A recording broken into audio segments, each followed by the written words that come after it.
What if heaven on earth was not just some remote, ideal state somewhere off in the future, but was actually a real thing happening right here and right now, and we're just not seeing it? And the only reason we're not seeing it is because we're looking in the wrong place. Hi everybody, this is GP Walsh, and I want to propose to you a rather radical idea. I want to propose the idea that heaven on earth is actually already here, and that it's only been obscured. And in this video, I'm going to show you what has been obscuring it, and we're going to just blow the obscuration away so we see it directly for ourselves. For those of you who don't know who I am, I'm a spiritual teacher. I'm the founder of the Master Heart Institute. I'm a meditation master for decades, an energy healer, speaker, and author. And Martin has graciously offered to give me this special opportunity to talk to you and elaborate about my idea of heaven on earth as unconditional heaven. And I say that with such enthusiasm. Unconditional heaven. Now, what do I mean by that? Well, let's go back to the first of the three heaven on earth questions that Martin Rood asks. What is heaven on earth to you? Now remember what your answer was. You know, there were a lot of great answers that Martin received, and I got to see a great deal of them, which is really pretty amazing. But like world peace and ending war and ending barbarity and cruelty and stupidity, putting an end to hunger and poverty, the establishment of equality, universal equality, you know, the ability of every individual to rise to our individual level of greatness, whatever that might be. People getting along, actually appreciating the differences between us rather than criticizing them. High quality relationships. And many of the things that typified heaven on earth for people were very internal, like finding and living your life purpose, finding your gifts and being able to share them with the world, enjoying freedom from lack, loneliness, fear, self-doubt, and enjoying the freedom for creative expression and doing stuff that turns you on. Experiencing the divine all the time is one that popped up a lot. Co-creating a universe of beauty with others, working with others, being close with others, and having that freedom to be able to grow, to learn, to develop to your highest potential. Now, whatever yours was, I want you to close your eyes for a second, if you can. You may not be able to. And I want you to picture in your mind what the world would look like if this earth was that heaven. If your heaven was actually here. Can you picture what that would be like? And just hold that picture for a minute. And while you're doing that, just notice the things that come up, the feelings, the thoughts, and the like. You've got this picture of heaven on earth. And just notice the reaction in your body, in your energy system. Notice how there's a feeling of a gap, a feeling like, whoa, that's like way off in the future, that's too good to be true. You know, maybe part of you is listing out how such a thing could possibly happen. There's a lot of doubt and naysaying. Both can be mental chatter, and it can also be in the nervous system itself, kind of a reluctance, a feeling of it. But there's this feeling that there's this gap, and that this heaven I'm envisioning is definitely not here and not now. This gap seems to be enormous. I mean, it's a gaping hole.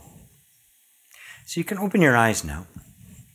As I want to close that gap. I want to make it disappear. And I want to do it here and now. Now, how am I going to do that? How am I going to accomplish this magic? Well, remember when I started this talk, I said, what if it was here and there, and we're just looking for it in the wrong place? We assume it's not here, and that it's out there somewhere. I even asserted that that was the case, that it really was, in fact, here and now, and we just weren't seeing it. It was obscured. So I want to do an exercise now that's actually going to zoom in on this and find out what that feeling of the gap actually is, and where we have been staring trying to find heaven on earth. So right now what I want you to do is I want you to make a list of all the things that have to happen in order to realize your heaven on earth. Here's a little formula you can use. When XYZ occurs, then there will be heaven on earth. And you can even put what form heaven on earth would be in that case. Now just take a minute and write down a couple of things here that of conditions necessary for heaven on earth to be established. We're just going to give it a minute, just do a couple of them, because I'm sure you could make a really, really big list. And imagine if all your friends and you got together and you talked about, go on all night, and the list would just be enormous. No wonder we feel a sense of a gap. Look at the things that have to happen. No wonder we feel so burdened by it. The preconditions for heaven on earth, not only are there a ton of them, each one of them would require a Herculean effort to bring about. Not to mention the wisdom of Solomon. Just for example, let's take one that popped up a lot. One that's high on my list. World peace. Great. Wonderful. What would it take to establish world peace? To create the conditions of world peace? Well, we would have to amicably resolve all the differing points of view in the world. We would have to resolve the differences in religion, at least intolerant of each other, in ethnicity, in nationality, in gender, in politics and political affiliations, in economics and economic systems, where the power is, the structures of power, how our power is distributed and used and controlled, the wealth and how it gets distributed, our environment, and climate, ethics, and value. Look at all the things that would have to be adjusted in order for us to even take a step towards it. And then, finally, let's say we do that. Let's say this incredibly huge caucus goes on for 10 years, and finally we come out with an agreement as to what it's going to be. Now, we have to create all of the different systems and controls and all the things that have to go into making that. We have to create all of those, and then we actually have to implement it. In other words, it would be impossible to achieve if our only resources were our capacity to control and create the circumstances that we're convinced are what make heaven on earth. But what if there was another way? What if there were, as of yet unseen, some special resources, some resource that was actually capable of it? Remember, my premise was really bold. Heaven on earth is already here. We're just not seeing it. So to me, heaven on earth is the discovery of heaven right here, right now, right where I am. Right in the midst of this chaos. In fact, it has to be that way. It has to be. It has to be a heaven that is not the result of conditions, because clearly those conditions are totally impossible. Imagine not just peace, but everything that we envision for heaven, all sustained by these conditions. It can't be that. In other words, it must be unconditional heaven. If it were subject conditions, even if we could achieve it, we couldn't sustain it. It must be unconditional. When Christ uttered his now very famous line, "The kingdom of heaven is within you," what was he talking about? And I'm not going off on some kind of theological or philosophical direction here. I'm really trying to ponder somebody who had something significant to say about it. Which, by the way, similar things, well, the exact same thing has been said by saints and sages in every single religious and spiritual tradition that's ever been. They've all come from that point of view, that it is within us. He also said, "Seek ye first the kingdom of heaven and its righteousness, and all these things will be added unto you." So what did he mean? Seek ye first the kingdom of heaven and its righteousness, and all these things will be added unto you. Remember, he wasn't the only one who said that. Every religious tradition did. It said the same thing. So let's let's take this seriously. Let's take our tradition seriously. He's saying that heaven is within. Not going to be, not established, not if we've done enough inner work or we've established the conditions out here, but it is. So now let's break down this statement he made. Seek ye first the kingdom of heaven, which is where? Within you. Somewhere inside of you, somewhere within us, is this place, this heavenly place that we keep talking about and thinking about. And its righteousness. Seek the kingdom and its righteousness. Well, what's the righteousness? Well, it's the evidence. It's the life that would emanate from being in touch with that place, that heavenly place within. And all these things, what are the things?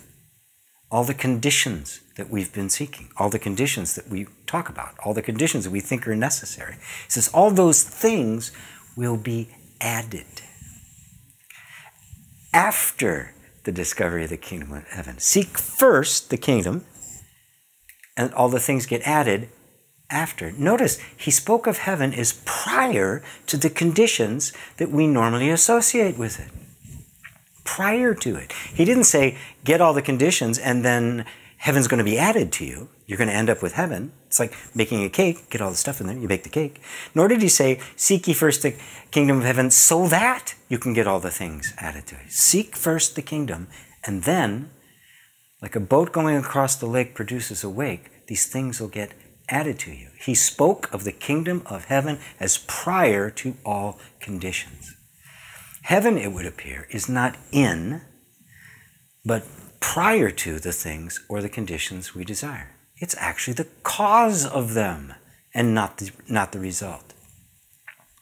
Remember I said, heaven's here, but we're looking for it in the wrong place. We've sought it in the conditions, but it's prior to the conditions. It exists before the conditions. Heaven creates the conditions. The conditions don't create heaven. Trying to make heaven out of those conditions would be like trying to make the sun out of sunlight. Heaven on earth is the inevitable consequence of heaven within. So when I say we haven't been looking in the right place appears to not be out there, but in here somewhere. And I'm pointing in here, but it's because it's not on the body either. It's somewhere within our consciousness and our psyche and our depths of our souls. We have been seeking heaven in the effect of heaven. It's a cause, not an effect. It's like we're seeking the pony in the dung, right? It's not in there. That's a consequence of it. Now, many of us know that it's within and established there, but even those who do, like I mentioned before, those of us who are trying to create a new human nature that can create peace on earth, we're still trying to create heaven within. It doesn't need to be created. The kingdom of heaven is within. It says it's there already. So even those practices, as good as they are, have subtly missed the boat. We need to discover it, not create it. And it appears doing that needs to be our number one job. Seek ye first. First. So how do we do that? How do we find something that's already there but we haven't seen it? Remember that list you started to make a few moments ago? We're seeking the set of circumstance, thinking that's heaven, right? We're trying to make a sun out of sunlight. So let's, for right now, just put all of those conditions aside, because they're not it.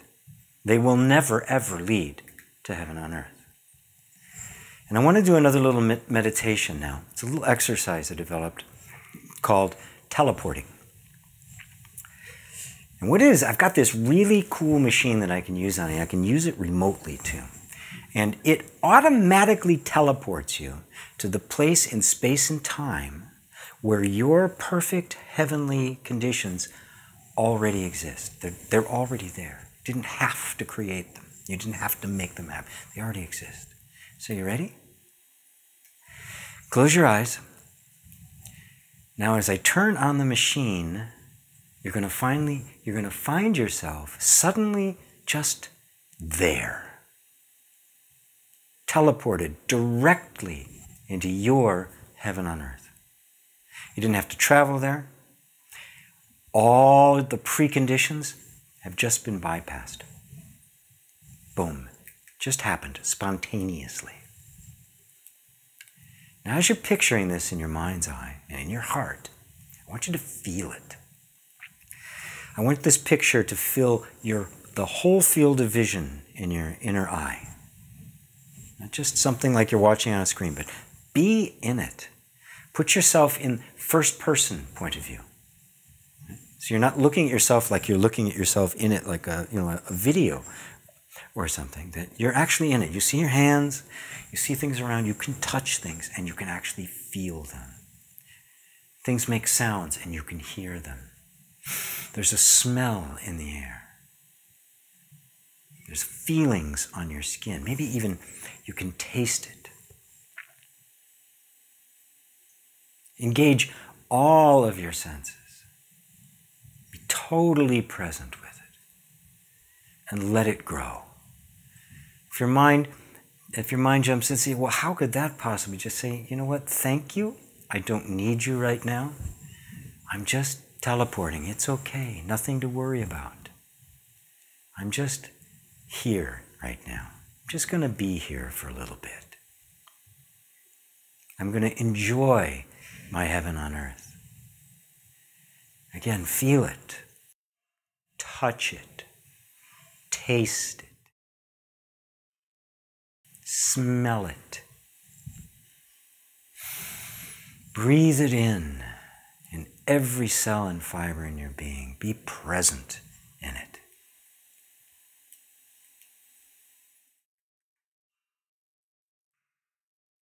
Enjoy every moment of it. Let your whole energy system be filled with a sense of joy and happiness. Remember, your energy system, it can't really tell the difference between a vision you hold in your mind's eye and what we normally call reality. It's fine with it. It can respond just like the real thing. So let it. Feel the joy of it. Feel the presence of it. Feel the fun of it.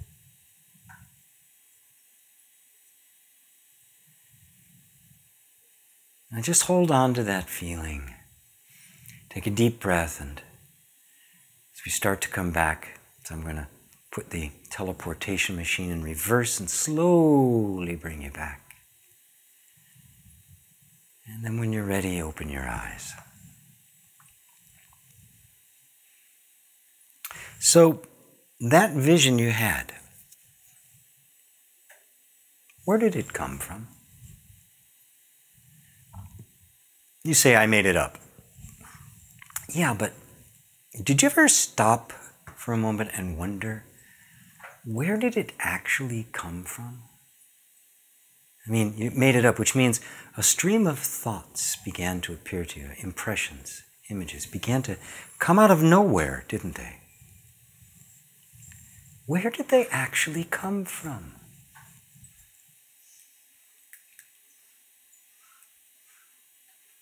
You know, when an artist paints a picture, she moves her attention between the object she's painting and the painting itself. She goes back and forth, constantly correcting, constantly reassociating.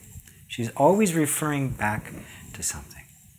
When we paint that picture in our minds, we're doing the same thing. We're referring to something. It's a picture, right, that we're painting.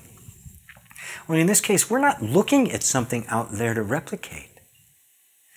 We're looking at something in here to embody. Something that is there prior to the conditions of it. And yet when you see it, when you see this harmonious condition, you recognize it as it, don't you? So something formless and indistinct, something prior to conditions, we're very much aware of. We can see it even though it's there before anything can be seen, before we have envisioned it. Now, could you have envisioned anything heavenly if you did not first have a sense of what heaven already is? Of what heaven actually is? You know, it's kind of like, you've seen the statue of of justice, right? It's a woman, she's holding two scales, the scales, and they're perfectly balanced, and she has a blindfold on. You know, justice is blind. Now, justice doesn't actually look like that, does it? It is a representation. It is an impression. It's a manifestation of something that is intangible and can't be seen. Yet we all know justice when we see it. We all know truth. We all know love. We all know beauty. We all know funny when we see it. We all know heaven when we see it because it's real and it's already here. Christ didn't say the kingdom of heaven eventually makes its way into you after all the prerequisites are met, or that it's going to be created in the future sometime. He says it's within you, and that would be right now, and that's where it is. It's already there. We can't point to it as an object because in its essence, it's not an object. It makes objects. It creates objects. It has the effect of objects, but it's prior to all of them. And in a little exercise like I just did that right there, and you know, you've done visualizations and affirmations and all of these things, and you never realized they were coming from heaven. They were coming from that place in you that is all about, that is a pure and perfect sense of harmony. You have a sense of what eternal harmony is. You recognize it when you see it. Recognize, because you've seen it before. It's familiar. It's like coming home. Even if you've been away from it for 1,000,000 years, you recognize it because it's home. The kingdom within you is your innate sense of universal harmony, of goodness, of benevolence, of peace, of the long list of attributes are the essence of, are all their essence. They all boil down to that sense of heaven, the perfect harmony. So it's not a distant, far-off place, constructed out of an impossibly difficult set of circumstances that have to be created and maintained at an enormous expense. It's that place within each one of us, that place that from which our highest and most beautiful aspirations and ambitions arise. So tell me, if you knew that was the source of all these ideas, would you not begin to feel its power and its freedom and its safety? And feeling that, would you feel anything other than benevolence towards anyone or anything? That is where peace on earth comes from. You would be experiencing heaven and earth right here, right now, which you actually already are. Heaven, a sense of perfect harmony, completely independent of any circumstances, which for me is a beautiful definition of heaven on earth. An abiding sense of well-being that is totally independent of all circumstances. Unconditional heaven. It's only been our alienation from that place within us, being constantly taught to do, to make things, to create the conditions, thinking that somehow that's it, trying to create a sun out of sunlight. That place within us is the very substance of our being. It's what makes us feel, heavenly. And being alienated by it, ignoring it, looking away from it, not realizing it's there, makes us feel that heaven and earth are two different places. We've all been trained to look outward to the circumstances for our sense of love and joy and well-being. To see that is to realize that all of us, however different our outlook is, all of us, bar none, all 7 billion of us, every different point of view across the entire world has at its essence a common motivation towards happiness, safety, freedom, and love. Every one of us has exactly the same thing going on. We have a common, undeniable inner impulse towards universal harmony. Clearly, we don't agree on how to bring it about, but what if we just let ourselves realize that no matter what the form is, it's all coming from the same place. And the closer we get to that place, the less conflict can possibly exist. The kingdom of heaven is not in the things that are added.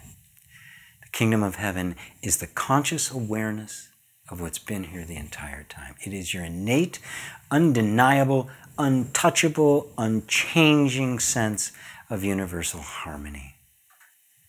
I consider that to be the true knowledge of God, the true knowledge of you, of the true self, of the true you, not the true self like something out there. You, the one sitting there watching this, that you, that one right there, the true you, who you are right here and right now. There's a beautiful quote from one of my favorite people, my favorite quotes of all times. It's from St. Francis of Assisi, who said, "What you are looking for is where you are looking from." Heaven on earth is when you see that they're not two, they're one. Heaven is the essence. Earth is the expression of the essence. It's kind of like music and the song, right? How can you separate the two? Take away music and there's no possibility of a song. Take away songs and it's as if music doesn't even exist. Just pure potential without ever hearing a melody.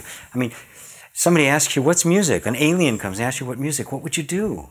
You know, break out show a bunch of notes, or you'd hum a song. You know, music, oh yeah. Right? I mean, that's what you'd have to do. You cannot separate. There's no limit on the possibility of songs. And there's no end to them. They are music. Music is them. The two are one. Music and the song. Heaven and earth. The universal and the particular. Two faces of exactly the same coin. And to you, those who have listened, I really, from the bottom of my heart, I wish you a speedy return to that place that you've never really left, to that resource that has always been there, the kingdom of unconditional heaven within.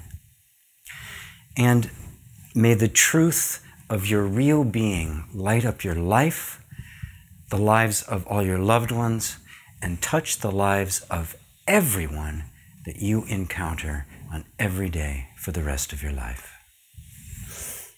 Namaste.